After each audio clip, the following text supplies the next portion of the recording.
babala sa mga taong madaling mauto. Former Senator Manny Pacquiao at TV Patrol, aksyonan nyo po ito. Masisira ang pangalan ninyo dahil sa ginagawa po kung sino mang nasa likod nito. Wala kayong kaalam-alam na ginagamit kayo para makapanloko ng tao. Kaya kung ako sa inyo, mga Lodi, ipaabot natin to kay former Senator Manny Pacquiao at saka sa TV Patrol para po makaiwas po kayo sa panlulokong ito, mga Lodi. Panoorin nyo po, mga idol. Mobile application na sa mundo, si Mayaw. Tumatanggap lamang kami ng 1,000 manlalaro bago isara ang pagpaparehistro, kaya magmadali para makasali. Mula sa puso, ang inyong Manny Pacquiao. Ang totoo na scam na po kayo. Diyan po kayo naluloko dahil hindi nyo po alam kung totoo ba yung pinopromote o hindi. Ito kasi problema talaga sa atin, mga Lodi, yung mga Pinoy na gustong yumaman agad, madali lang po talagang maloko. Akala nila ito yung magpapaginhawa ng buhay nila. Pero ang totoo, ito yung magpapahirap lalo ng kanilang mga buhay.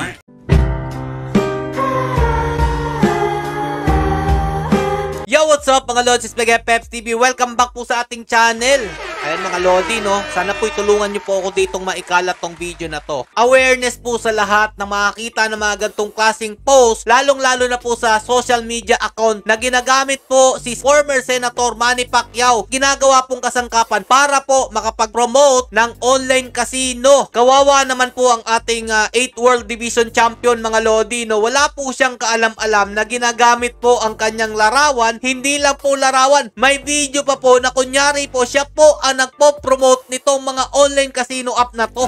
Grabe! Former Senator, sana gawan mo to ng paraan, masisira pangalan mo nito. Pero bago po natin to talakayin o ipakita sa inyo yung mga video, mga Lodi, siguro isa sa naging dahilan nila kaya ginagamit nila ang ating former Senator Manny Pacquiao dahil po dito. Isa rin po kasi siya sa nag-promote ng online casino. BK, biggest and most trusted. Manny Pacquiao approved. Have you, BK? Yan, medyo meron din po pagkukulang dito si former Senator, no? Kaya po naglabasan yung mga gantong klaseng video, mga idol, na kunyari po, siya po ang nagpo-promote o siya po yung nagsasalita sa social media. At marami pong naluloko dito, mga idol. Nakikita po natin sa comment section na manluloko kayo. Hindi naman pala totoo yan.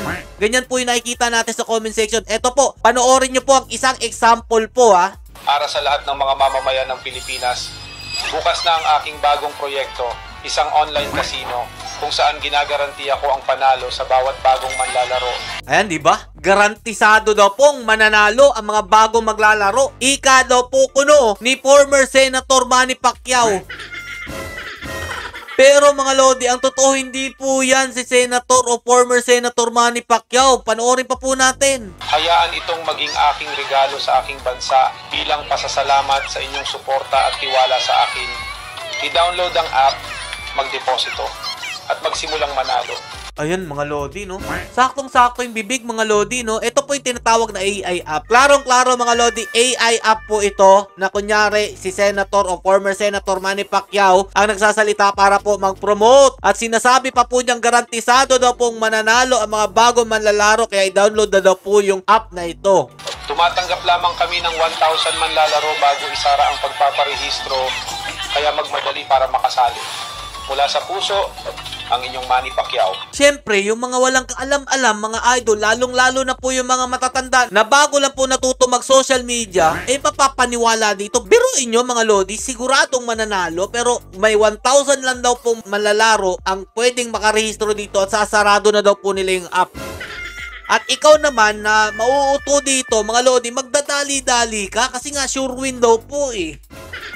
Nakang tinapay, o eto pa, malupit mga idol. Akala po natin eto lang. Ang dami pa pong naglalabasan at kasali pa po dito ang TV Patrol, mga idol. Former Senator Manny Pacquiao at TV Patrol, aksyonan nyo po ito. Masisira ang pangalan ninyo dahil sa ginagawa po kung sino mang nasa likod nito. Wala kayong kaalam-alam na ginagamit kayo para makapanloko ng tao. Kaya kung ako sa inyo, mga Lodi, ipaabot natin to kay former Senator Manny Pacquiao at saka sa TV Patrol para po makaiwas po kayo sa panlulokong ito, mga Lodi. Panoorin nyo po, mga idol. Mobile application na sa mundo, si Mayaw. 3 araw na ang nakalipas nang malaman ni John at ng kanyang mga kaibigan ang tungkol sa online casino ni Manny kung saan halos garantisado ang tsansa ng jackpot. Ang buong bansa ay nag-uusap tungkol sa casino na ito. Ito ang sinabi ni Manny tungkol dito. Ayan mga Lodi. Ito daw yung sinabi ni former Senator Manny Pacquiao. Galing po sa TV Patrol daw po, kuno, mga Lodi, nakaka-alarma to. Sa pagdiriwang ng pagbubukas ng aming kasino, gumawa kami ng sadong jackpot para sa bawat bagong manlalaro sa loob ng unang linggo ng laro. Talagang nais kong ang mga manlalaro ng aming kasino ay manalo. Clarify ko lang sa inyo ha. Nung una po natin pinakita, iba rin po dito po sa online casino na ibinilita daw po kuno sa TV Patrol. Magkaiba po sila ng application. At mabago ang kanilang buhay para sa ikabubuti. Kaming mga tamad na tao lamang ang hindi pa nagdadown ng aming application at nagsisimulang maglaro. Tanging mga tamad lang daw po ng mga tao ang hindi pa nakakapag-download nito. Kausap namin ang maswerteng lalaki mula sa 5. Kung mayroon kang Kung sino tong lalaking ito, mga Lodi, kasama po siya dito sa ginagamit po para makapanloko ng tao. Kasama daw po ito, mga Lodi, na nanalo. At magpapatunay daw po, nananalo daw po siya gamit po ang app na pinopromote po ni former Senator Manny Pacquiao. Kahit 170 pesos sa iyong card, maaari kang manalo ng FIDA 800,000 pesos. Ito ay isang kamanghamanghang pagkakataon na hindi dapat palampasin. Lahat ng aking mga kaibigan at kakilala ay naglalaro na. Hindi ako nang hinayang gumastos ng 170 pesos araw-araw at pinuna ng aking balanse para manalo ng jackpot. Hindi daw po siya nang hinayang na gumastos daw po ng 170 pesos araw-araw para punan ang kanyang balanse para makakuha daw po ng jackpot. So, ibig sabihin nun, mga idol, inuobliga kayo nito na mag-top up ng 170 pesos para makuha ninyo ang jackpot, mga idol. Magkano ang minimum wage natin, mga Lodi? So, magiging kalahati niyan. Mabawal das dahil po dito sa app na ito kuno na pinopromote ng TV Patrol ni former Senator Manny Pacquiao at ng lalaking ito na kunyari siya po ay magpapatunay daw. Hindi ako makapaniwala sa aking swerte nang makita ko ang jackpot sa ikatlong araw ng laro. Maraming salamat, Manny. Ang promo ay tatagal hanggang hating gabi.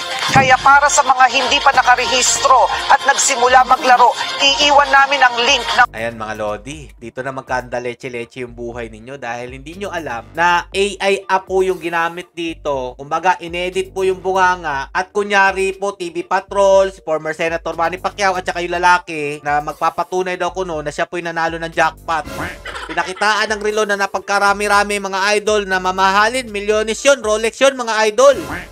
Tapos pinasalamatan niya pa si former Senator Manny Pacquiao. Salamat daw po dahil nakakuha siya ng jackpot.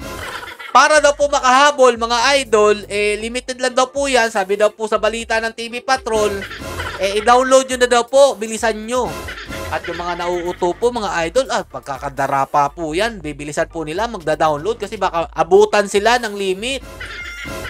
Ang totoo na scam na po kayo. Diyan po kayo naloloko dahil hindi nyo po alam kung totoo ba yung pinopromote o hindi. Yan kasi mga idol no. Ito kasi problema talaga sa atin mga Lodi, yung mga Pinoy na gustong yumaman agad, madali lang po talagang maloko. Akala nila ito yung magpapaginhawa ng buhay nila. Pero ang totoo, ito yung magpapahirap lalo ng kanilang mga buhay. May pagkukulang din po ito si former Senator Manny Pacquiao kasi alam ko, ambassador po siya ng BK8 mga idol. At nag-promote po siya ng online casino na yan mga idol. Kaya po, nagagamit po yung kanyang imahe para makapag-promote yung mga scammer. Gamit po ang kanyang muka, gamit po ang TV Patrol.